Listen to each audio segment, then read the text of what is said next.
Sobat Bio, kembali lagi bersama Kak Bunga di Kak Biologi Channel. Channel yang membahas ilmu-ilmu tentang biologi. Karena biologi ilmu yang menyenangkan. Nah, sekarang Kak Bunga lagi di suatu tempat. Ayo coba, siapa yang tahu Kak Bunga lagi di mana?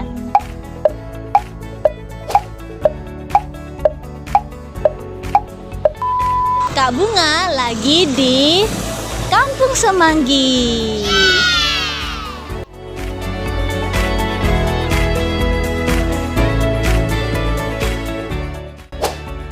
Nah, hari ini kita akan menjelajahi Kampung Semanggi, di mana nanti kita akan melihat kegiatan-kegiatan warga, serta kita juga akan langsung ke lahan semangginya, di mana tempat semanggi diproduksi serta semanggi dipanen. Ayo ikutin Kak Bunga.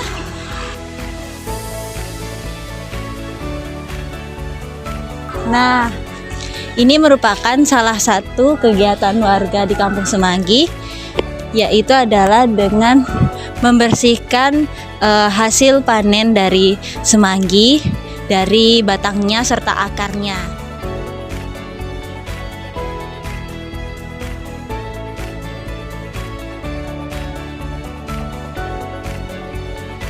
Setelah semanggi dibersihkan, selanjutnya adalah semanggi dijemur seperti ini.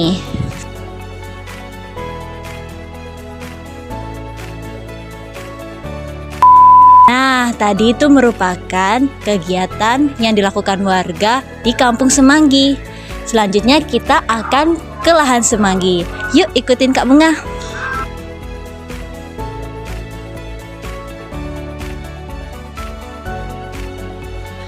Oke Sobat Bio, sekarang kita sudah di lahan semanggi.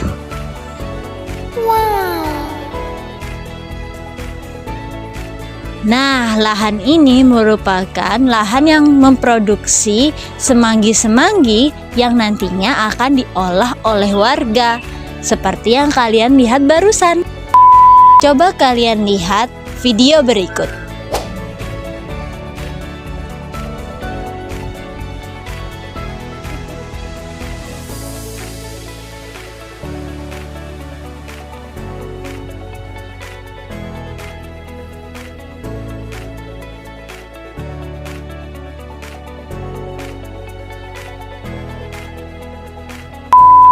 Nah, dari video tadi, lahan semanggi yang kalian lihat merupakan suatu bentuk ekosistem.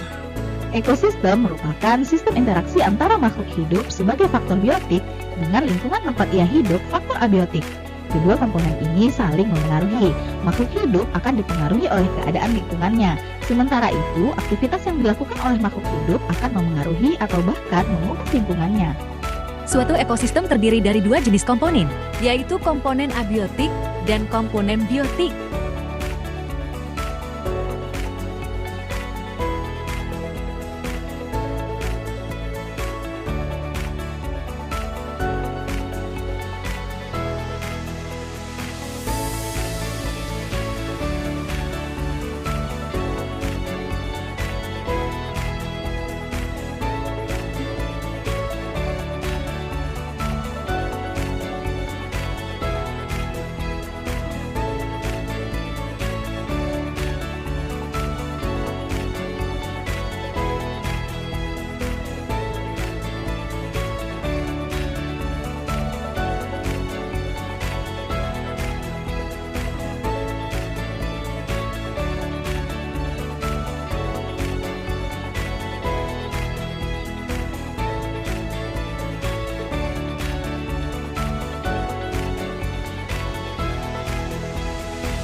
Nah, tadi kalian sudah mengetahui pengertian dari ekosistem. Kenapa lahan semanggi ini dinamakan ekosistem?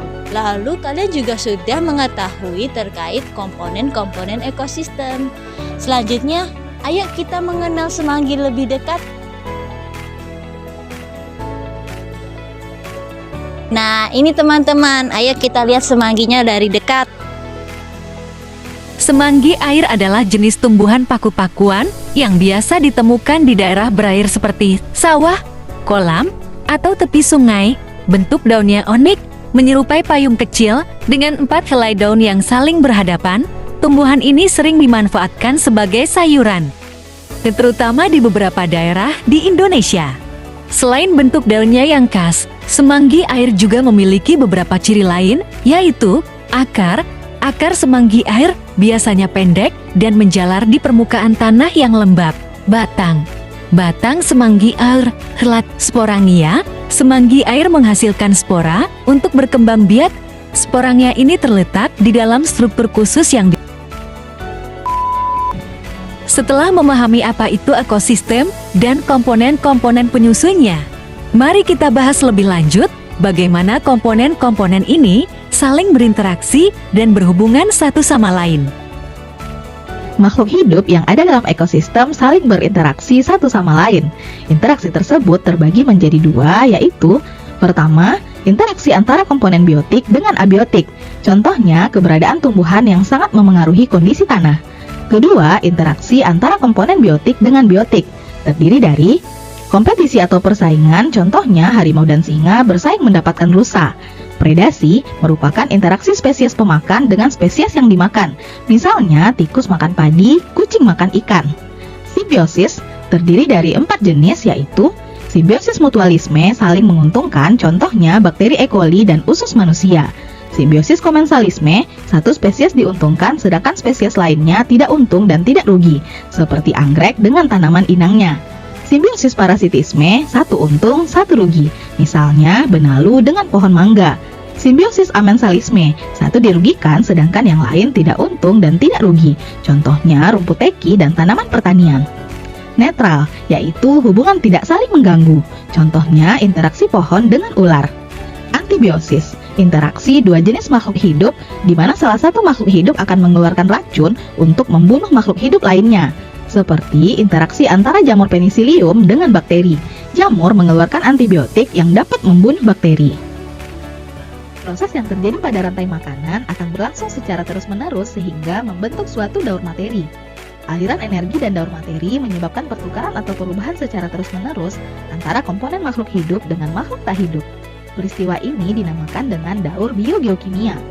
Adanya daur biogeokimia menyebabkan materi pada setiap tingkat trofik tidak pernah hilang, namun akan terus-menerus didaur ulang hingga unsur-unsur tersebut akan kembali ke komponen biotik melalui udara, tanah, dan air. Daur biogeokimia terdiri dari daur nitrogen, air, oksigen, karbon dioksida, sulfur, dan fosfor. Oke, jadi kita sudah melihat lahan semanggi yang ada di Kampung Semanggi, sekaligus kita jadi tahu apa itu ekosistem. Kenapa lahan semanggi ini dinamakan ekosistem semanggi? Dan kita juga mengetahui apa saja komponen-komponen ekosistem serta interaksi yang ada di dalam ekosistem. Salah satunya interaksi antara biotik dengan biotik, lalu ada interaksi antara komponen abiotik serta biotik atau yang biasa kita sebut dengan siklus biogeokimia. Oke, sekian vlog kita hari ini di Kampung Semanggi, di mana kita tadi sudah melihat kegiatan warga serta kita melihat lahan semanggi. Sampai ketemu di video selanjutnya ya. Dadah.